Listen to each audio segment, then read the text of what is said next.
Now, a special presentation from Live 5 News. Road to Arizona, a Cinderella story. And thanks for joining us for our primetime special Road to Arizona, a Cinderella story. I'm Ann McGill, and tonight we're going to take a look back at how the Gamecock men made it to the Final Four, even as they were underrated and underestimated all season long. Right now, we've got our team out in Arizona. We've got live team coverage for you tonight. Our sports director, Kevin Bilodeau, and Chris Obarski across the street from the University of Phoenix Stadium. And Colby Satterfield is in downtown Phoenix. She's going to be bringing us fan reaction. We're going to start right now with our sports team, guys. Incredible that South Carolina has made it this far after not winning a tournament game since in the 1970s. Yeah, you're absolutely right, Ann, and welcome out to Glendale, Arizona. Beautiful Glendale, and as you can probably tell by our hair, very windy Glendale, Arizona, as the Gamecocks get ready for their first Final Four matchup ever when they take on Gonzaga right here on Live 5 coming up on Saturday at 6:09 Eastern Time. And as you mentioned, Ann, it's just an incredible story for South Carolina. Not only the fact that they're in their first Final Four, they haven't won a tournament game since 1973. And we've kind of gotten lost and just wrapped up in everything else as we've been following this team from Greenville up to New York and now across the country, that this team is just 2 wins away from winning a national championship, and this after they lost 5 of 6 games during one stretch back in February. Yeah, pretty incredible that they have gotten up into this point. Now, looking at Gonzaga, they have had a pretty good season in and of it themselves. I mean, only 1 loss on the year. That's been pretty incredible. They actually showed up here in Phoenix yesterday, the same as South Carolina. Obviously, Gonzaga pretty confident. They beat South Dakota State, they beat Northwestern, they beat West Virginia and Xavier to make their way to the Final Four. Gamecock head coach Frank Martin has nothing but praise for the Zags. It's a challenge. There's a reason they're number one, or were number one in the country leading into the last week of the season. There's a reason they're a number 1 seed. The most impressive part about them is, once again, like I said last week about the team we were playing, fifth-year senior, 4th-year junior. They're old. They got guys that have been through it.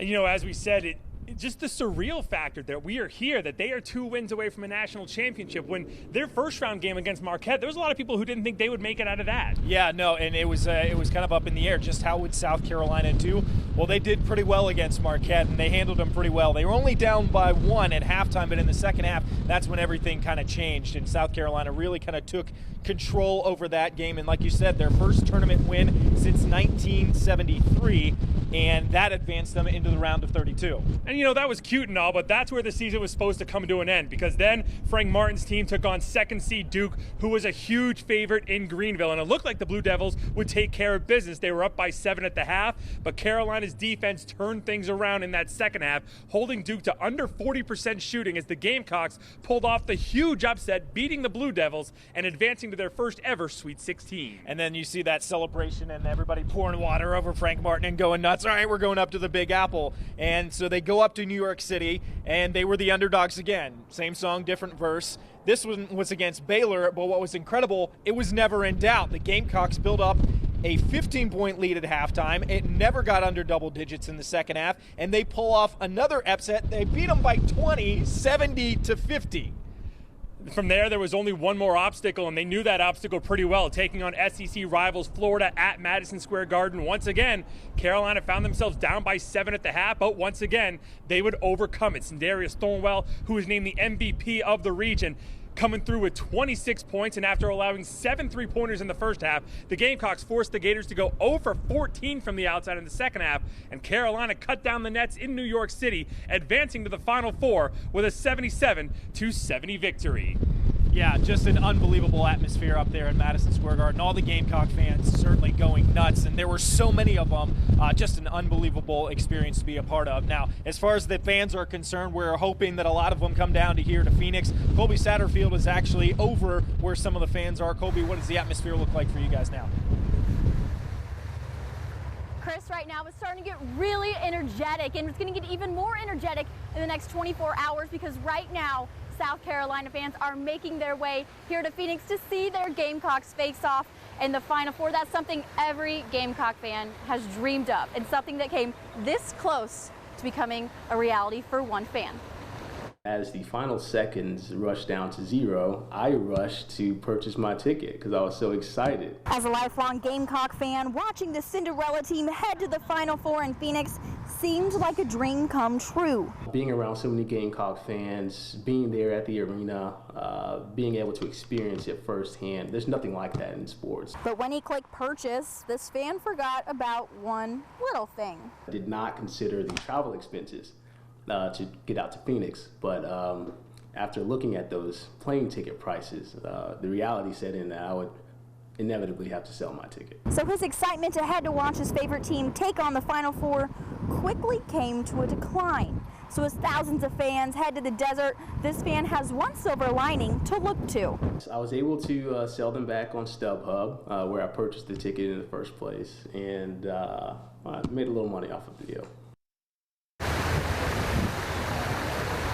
Although his dream did not come a reality, he's still so excited for all the fans that are going to be packing all of Phoenix in the next 24 hours. But now, I'll send it back to one of our biggest fans at Live 5, Ann McGill. Ann, how are you? I'm doing fantastic, Colby, and great job. Now, it's not only been an emotional journey for the team, but as you saw right there, also for the fans. I am a proud 1987 grad of the University of South Carolina. My son will be graduating in about 5 weeks, and even I got a little cocky after Sunday afternoon's win. Take a look. Wouldn't that be something if y'all went, wow.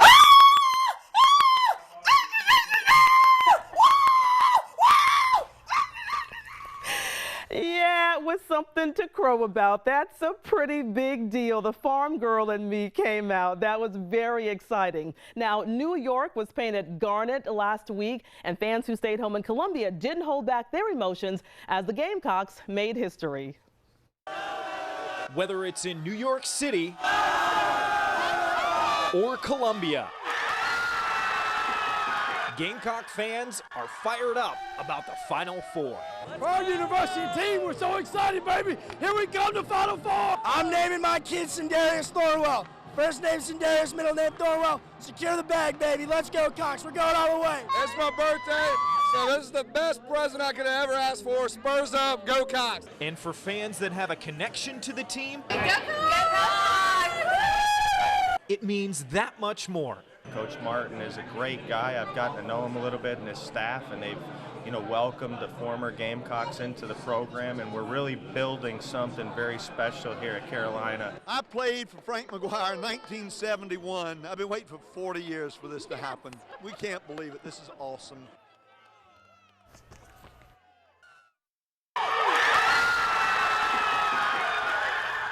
And fans in Columbia exploded after South Carolina beat Florida on Sunday. Thousands of USC students flooded the popular entertainment district of 5 Points, blocking streets and jumping in the fountain out there.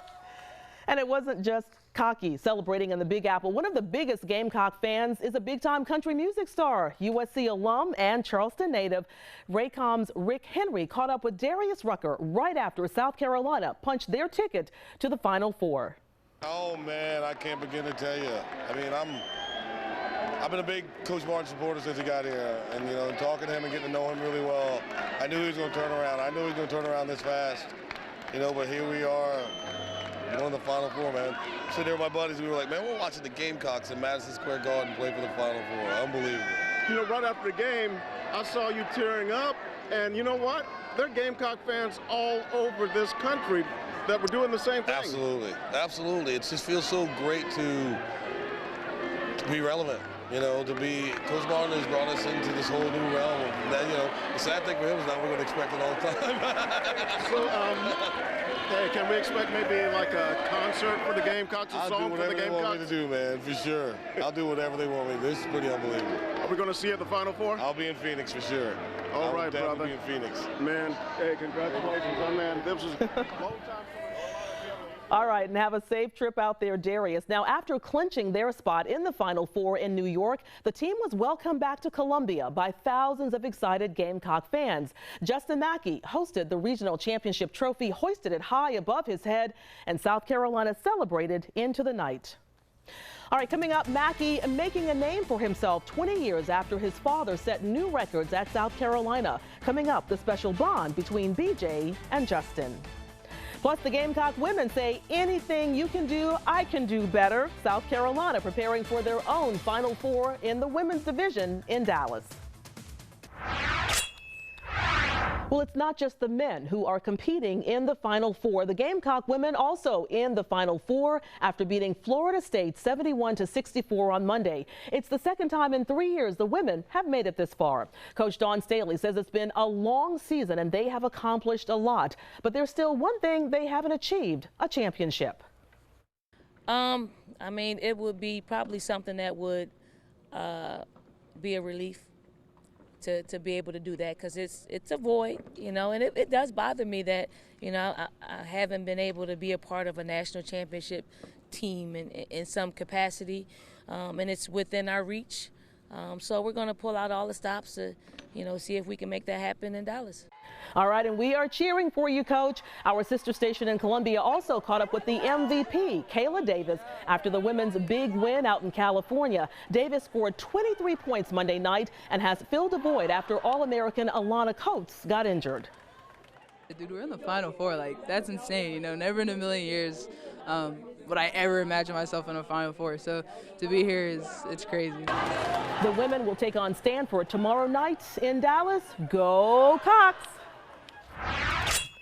All right, it's a different world on the campus of the University of South Carolina right now for the players and the coaches. We head back out to Phoenix with Kevin Bilodeau and Chris Obarski. And guys, the players have become instant celebrities. Yeah, and not just the players, head coach Frank Martin as well. And once you reach a Final Four, the media scrutiny and the media attention really picks up, as you saw the other day. Yeah, at the final press conference, Mike Coatsard described getting from point A to point B in class. Well, it's a little bit more difficult now. Of course, it's tougher to get from point A to point B. There's a lot of fans asking for pictures, just asking for autographs. All this winning, that's a reward for them. You know, they're taking me on a ride, but that's a reward for them. They're being rewarded for their sacrifices, for the way that they do things at such a young age. They're being rewarded for it. Now, as far as the game is concerned, Coatsar and Chris Silva are going to have their hands full. Gonzaga is very big, and they are also very experienced. Me and Chris definitely have to stay out of foul trouble. They're a really dominant team, really good, but at the same time, every team in the NCAA is a really good team.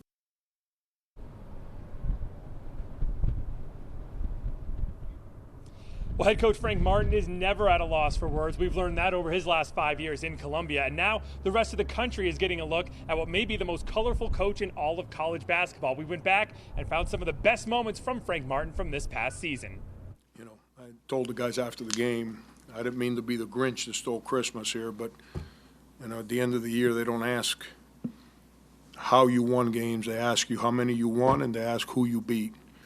If we start trying to handle success like saying, oh, we're good, our guys, they haven't figured that one out yet. So we have to stay on edge, have to stay on point, have to stay on the things that matters, which is focus on ourselves and what we have to do every day. We tend to forget we're dealing with young people, and sometimes they make mistakes, just like us old people that got life figured out screw up every single day. This team's fun to coach. They're fun to be around. They're not perfect. Heck, I'm not perfect. No one's in this room's perfect. But they're fun. They care for one another. They got courage. You know, everybody wants to win from day one. I get it. I wish there was a little magic app in here that you can hit and everybody plays better. Unfortunately, that takes time. And I said this to them before we stepped foot into this tournament. I said, guys, you guys, the only reason we got put on the board is because you guys listened to me. I don't say this in an arrogant way. I'm the only person in this room that's ever been in this tournament. Don't stop listening to me now. And they didn't. I mean, I don't mean to be a grouch. I mean, believe me, I'm very happy. I don't feel good right now. I got a cold going on. I'm telling you the truth. But we got a job to do. You know, we didn't come here to celebrate on Saturday. We came here to be in a good mood Sundays, whatever time the game's at. I said, have you guys ever been in a tug of war? Some of them said yes, some said no. I said, well, if you haven't, this is how it works. and you have two groups of people and they're both pulling in opposite directions, if one person on one side lets go of the rope, it's bad. I don't care how hard it is, you can't let go of the rope or your team's going to lose.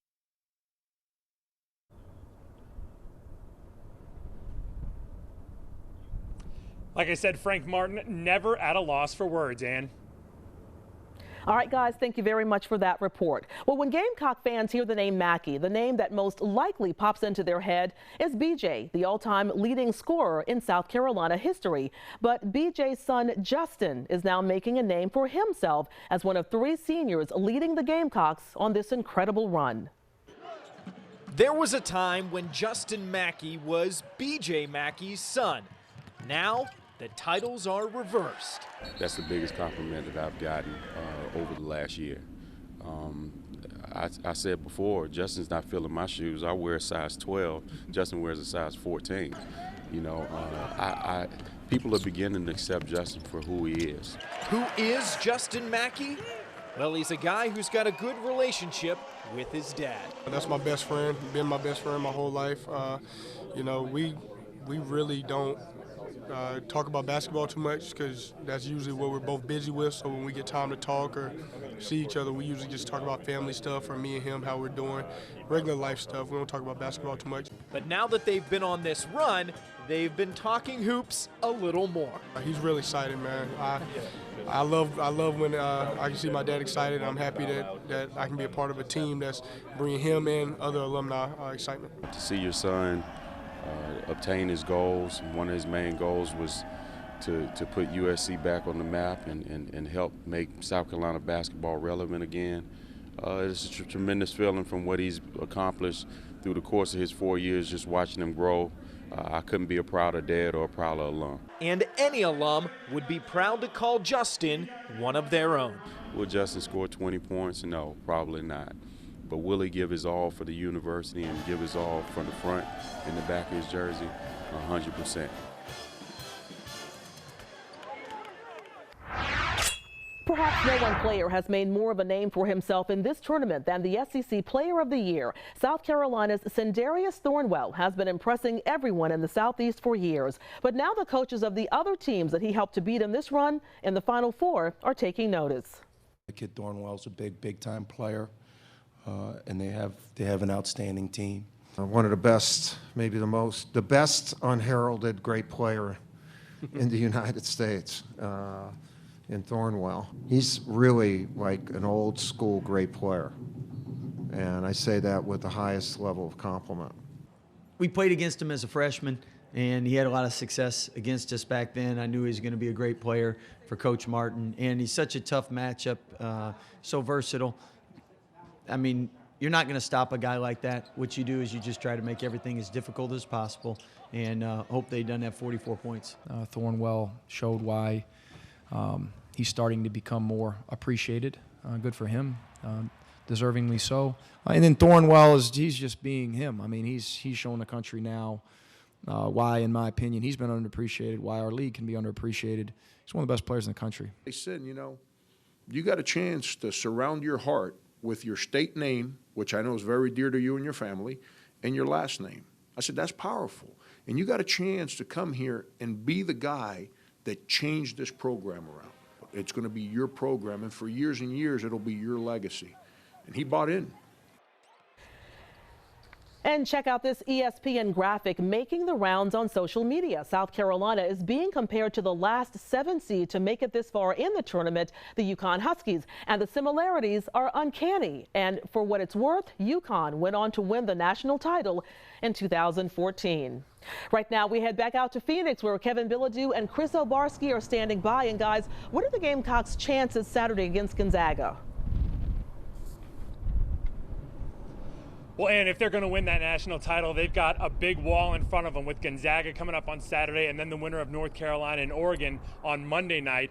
But I picked against them pretty much every round. I thought Marquette would win. I was sure Duke would win. I thought Baylor would beat them. I thought Florida would beat them. I've been wrong every time. I think at this point, it's better luck for South Carolina if I pick against them when they take on Gonzaga. I'm picking South Carolina. I think they've got the best defense in the country. They've played bigs before, and I like their chances against the Zags. All right, we're going to have much more from here in Glendale coming up tomorrow, and of course, complete coverage after the game right here on Saturday night. And don't forget, you can watch that game right here on Live 5 on Saturday night. For now, that's going to do it from Glendale, and let's go back to you in the studio. All right, Kevin, Chris, thank you guys so much. Listen, if the Gamecocks go all the way and win, I crowed when they won the other time. I'm going to grow feathers if they go all the way and win it.